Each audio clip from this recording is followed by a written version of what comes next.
Alright, coming to you from the mansion. I think I like this setup. I know it's really bright back there. So I want to get right into this video because I'm sure it'll be a little chatty. I just want to go over some things maybe you didn't know about breathwork. Kind of a breathwork 101, breathwork for dummies, whatever. And this way you can like send this to anybody who maybe doesn't get it. Lighting is gonna do that a lot, I feel like. So what is breathwork? So breathwork essentially is a conscious practice. My big emphasis with breathwork is it's simply being aware of the breath. If you bring awareness to your breath, you're doing breathwork. It is not what we think of as traditional meditation. I think meditation can often just be daydreaming, not saying it's not beneficial, but I think it all comes back to the breath, right? Every meditation you sit in or been to, it always starts with notice your inhale, the belly rising, the belly falling, right? In a sense that has breath work in it. It's just like a very active, present practice compared to meditation that kind of, again, can be like a little daydreamy, a little more visualization, a little more like this. Breathwork is like here and the now here, the nowhere. Okay. I just want to also say for the record, it's totally okay if none of this resonates with you. I can't communicate to you if we're on different radio channels. I'm not mad at it, just like you don't have to watch this. Is my heads up to you if you don't resonate. Okay, in a sense, I want to just discuss like the pace of breath. Think about when you're in like a high, anxious, high energy activity, like running, maybe you're crying, that has us in like kind of a panting breath, laughing, sex, whatever it may be. These are like high intensity breathing activities, right? And if you think about your mind in those spaces versus your mind when you're really restful, really calm, maybe easing into sleep, it's the rest and digest. You know, parasympathetic versus sympathetic is basically what I'm getting at, the nervous system. Your nervous system dictates every decision you make. You decided to watch this video because of whatever signal from your nervous system sent to your mind for you to tap on this video. I'm glad that you did. So with all that being said, I'm really getting at, you know, a lot of times we're like, you know, mind control is life control or whatever, like where the mind is where energy goes. Mind, right? Thoughts, attraction, words, even speaking things up. All of that depends on the nervous system, and the nervous system depends on the breath. So really all of it tracks back to the breath. The more that you practice being conscious with your breath and properly breathing. In my opinion, I think there's a difference between conscious breathing and proper breathing. Breathing from the belly, breathing from the diaphragm, the lower lungs, where so much blood lives that we barely ever tap into this whole lower lung area. We're so used to this shallow breath, shallow thought. Deepen the breath, you'll deepen the thought, you'll deepen the way you live. Essentially, like anyone can tell you, a day starting off with breath work versus a day not starting off with breath work are two completely different kind of days. It kickstarts digestion, you know, it creates more alignment for the day. You truly know where your real appetite is, because in a sense, I'm not gonna get too into it because this is where the hate comments come, but 99.9% of our decision making with food is just emotional. We fill the voids. We're so good at suffering and suffocating those voids that only leads to like a suffering, a high anxiety, a shallow breath, a short or fast breath. 18 or more breaths a minute is fight or flight. Sure, all of you have heard me say this by now, but I can't reiterate that enough because it's not really a lot. More often than not, we are in this. Like seriously, next time you're watching TV with somebody, look over at their breath. Just watch their stomach or chest, because most people are breathing from the chest. You'll see that they are breathing steady, fast. It is not that slow. And you'd be surprised how many of us are just walking around in this state. And that has a direct impact on our mind and our thoughts and our words and our action. It all ripples from the breath. It's not just foo-foo spirituality shit. And so if you're doing an activity that doesn't match your breath doesn't match the activity, I should say, it's either like you're breathing or you're suffocating. Your body's literally going through trauma. Hence why then, you know, you crave different foods, and those cravings are just parasites, which is a whole other video that is coming soon, I promise. You know, you crave crunchy because you're frustrated. You crave sweet because you're bitter and you want love. I can put down below the list of cravings and what they mean. I don't want to get too into that in this video. It is connected to so many things, so it's hard not to ramble. When you start to fully engage in breath work, it makes it impossible to engage in activities that are not aligned with the spirit. People that are consciously breathing that I know, all of them are living freely, creating naturally. The people that I know really dedicated dedicated time to the breath the same way we dedicate time to a job, same way we dedicate time to making somebody else money. Imagine if you did what you love so much like it was your job until it became your job. That's what the breath really leads you to. I know it sounds foo-foo and spiritual and blah, blah, blah, blah, blah. So many people have quit smoking, become entrepreneurs, changed their entire eating habits, created a whole new community of friends around them. I mean, all of it stems from the breath. And like the Tao says, trapped in desire, you only see the manifestation.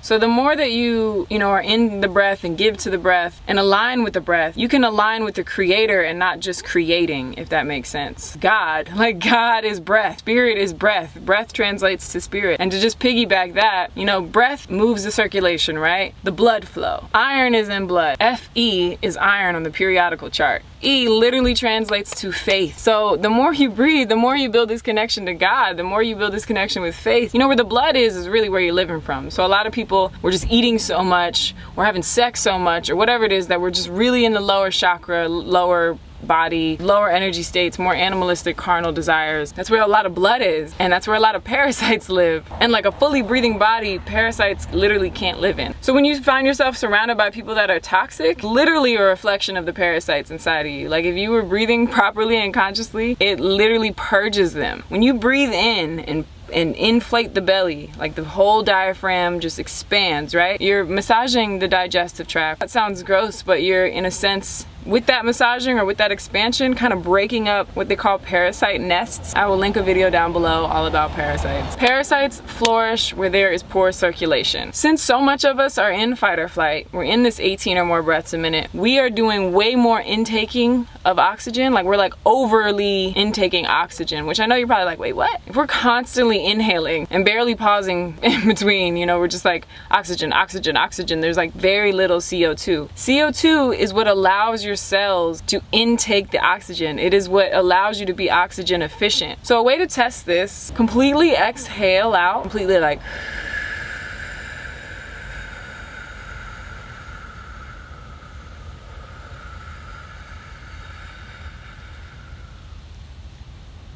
and you're gonna pause at the very bottom of the exhale and just see how long you can be there. Sure, inhale in slowly, hold at the top, but also hold at the bottom. Experiment with that, play with that, have fun with it. How long can you be in that safe space of emptiness knowing you have everything you need within? Obviously don't crush yourself if you're at a place where you're just holding and holding and holding, like know your limit. So like every give has a take, every take has a give. You need to properly exhale so that you can properly inhale. Because we're inhaling so much oxygen and exhaling so much CO2, and there's really just not like a nice flow, a nice balance, it literally forces us into this subtle hyperventilation throughout our entire day. Because again, 18 or more breaths a minute is hyperventilating. That is fight or flight. That is, oh my gosh, I'm going through a trauma, I'm in defense. And again, like hyperventilation doesn't have to be like it doesn't have to be what you might think it is. It's not necessarily like a dog pant. It can literally just be a very steady 18 or more breaths a minute. So, eating habits change, our whole lifestyles change, how the body breaks down, and then disease, dis-ease.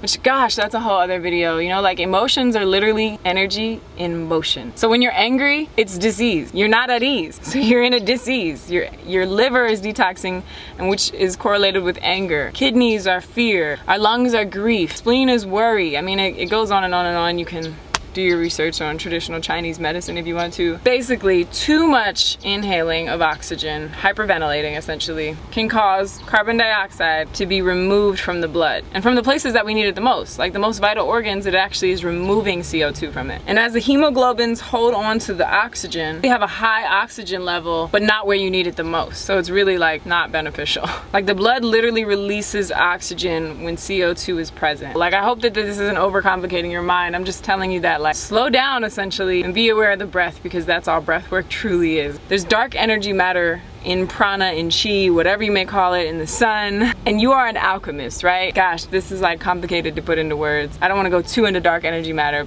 and essentially that is melanin. And if you want me to do a whole video on melanin and dark energy matter, and how every single person has melanin in their body. We can get into a video on that. Melanin is vibrance. It is vibrancy. So sun gazing, or when you're doing breath work, you are literally raising your vibrance. A tip to maybe practice more slower breaths, nasal breathing. I mean, honestly, the more you can breathe through your nose, the better. Anybody who snores or sleeps with their mouth open, it's almost impossible to say that you're going to be in rest and digest, which then affects your dream state, which then affects the parasites, which then just trickles onto so many things. If you can really, especially before bed, start to practice just breathing through the nose, that will automatically be a slower breath. When you breathe through your nose, it's automatically a little slower than breathing through your mouth. Follicles in the nose that literally you can think of them as like a filter for the air. So when you're just breathing through your mouth, you're getting all kind of shit in the air. There's so much shit in the air. Not to say that you're 100% safe just through your nose. There's still a bunch of shit in the air, but it's in a sense filtered when it goes through the nose. If you can implement nostril breathing during physical activity, even better. It's actually really great for recovery. Again, it just really helps that CO2 balance and allows the blood to release the oxygen, and you'll find you have so much more energy. Yesterday I was playing volleyball for probably like 4 hours, and it was just interesting to like see the people we were playing, because they're like bent over and they're like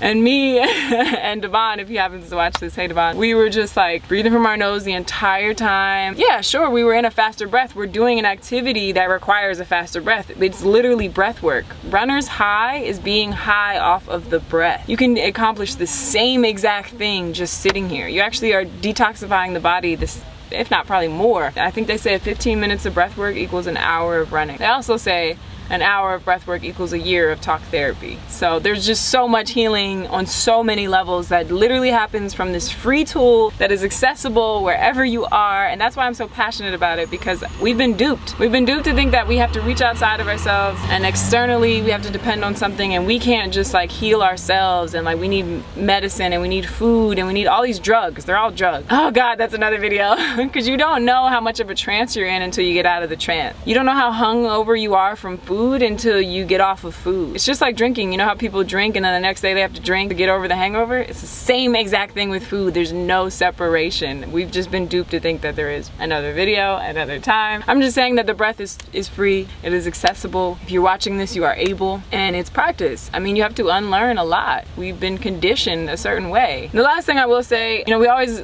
emphasize rest, especially for like people who are very active. You're like, rest, you gotta rest. Sleep is essentially unconscious breath work. So think about it, like especially if you're in the rest or digest. A lot of us unfortunately usually are in fight or flight while we're sleeping, and we're literally getting traumatized on a subconscious level, which is like but another video, another time. If you did more conscious breath work in your day, like if you did like 2 hours of breath work, even an hour of breath work, you'll realize that you don't need as much sleep as you think you do. We only need sleep to catch up on breath. The body's like, okay, we've been eating and we've been doing activities and going to work and hanging out with people that don't necessarily like nourish us and make us feel full and make us feel, wholeheartedly loved. We've been in this like defense mechanism all day probably. So it's literally when you get tired, it's literally your body like, yo, I need to take some deep breaths. I need to slow down. That's all it is. So the more that you consciously did that in your day, I can guarantee you won't need much sleep. It was one of the first things I noticed when I did breath work, was how rested and how deep my sleep was. I was like, have I been deeply sleeping at all my entire life? Like it's black and white. It's really, really a huge contrast of way of living. And obviously with the more rest and digest, pineal gland has way more space to light up and to bring messages and dreams and all kind of things in your sleep. So it's a way different experience. Is there anything else I want to say? Gosh, there's so many directions we could go with breath work. And this video isn't to say, hey, you should be breatharian. It's not what I'm saying. I'm literally just making a video about your breath. So don't, I hope you don't take it that way. I'm literally just saying, like, a lot of people that are like, oh, I want to go vegan, or I want to lose weight, or I want to do whatever. Start with your breathing. You can't make a better decision in the grocery store about what food to get or how to not order on Uber Eats unless your nervous system is at a like more calm space and more clarity is in the mind, like it's just not gonna happen unless your breath is in a space where you can clearly think. And it's unfortunate that because there's so many screens in our life, and you're looking at one right now, I'm looking at one right now. These screens literally decalcify the pineal gland. They're liquid crystal displays. Crystal, right? What else is crystal? Sugar. It's crystal. There's so many things that are distractions from source, from God, from breath, from spirit, whatever it may be. So really, if you can even practice breath in dark rooms, like dark room therapy, you can maybe research that on your own. It is so much more powerful when you practice in a dark room or in a dark space. You know, obviously I'm saying I practice in the morning first thing, but if you can at night before bed really disconnect things and turn the Wi-Fi off, whatever, all these distractions and invisible stress in the air, you can really center yourself. I was gonna say in the Tao, but in the Tao and the breath, it is life-changing. I think that's all. I'm probably leaving out a ton of information. I just kind of wanted to like maybe share some things you might not have known about breathwork. It is again this tool that we've been kept a secret from us. You know, they can't sell it, so obviously they're not gonna tell us about it. There's no want there because we already have it. So all I'm really saying essentially is tap back into your own power and see what happens. For the next 24 hours, I'm gonna challenge you to dedicate yourself to being aware of your breath as much as possible. So as soon as this video ends, it starts. When you're in line, when you're on the phone, when you're mindlessly scrolling, when you're on a walk, when you're whatever. If you're in a physical activity, can you just bring awareness to the breath? It doesn't mean necessarily always change it. It kind of naturally happens when we do that. But just simply being like, okay, am I breathing from my nose, mouth, fast, slow, deep, shallow? That is simply all I'm asking you to do for the next 24 hours. And just a last little fun fact, I think it's like every 2 minutes, the body's taking a little deeper of a breath. And yawns are essentially the body like wanting more, you know, wanting to have a deeper, slower breath. The body seriously is an intelligent vessel. Sure, there's things that aid and guide and help, but essentially if you can just at least start with the breath, everything falls into place. All right, I've rambled enough. Hope I made sense. There's so many directions I could go in this video, as you can see, but if you resonated at all with this video, if you're gonna accept my challenge for the next 24 hours, please give this video a thumbs up. I wanna see how many of you are actually gonna do this. And if you complete it and you do it, please message me. Like, let me know how it went. Like, what did you notice? What did you not notice? You know, whatever your experience was, share it with me. DM me on Instagram, email me, whatever, comment down below. Wherever you would like, let me know how it goes. And as always guys, peace and love. I'll see you in the next one.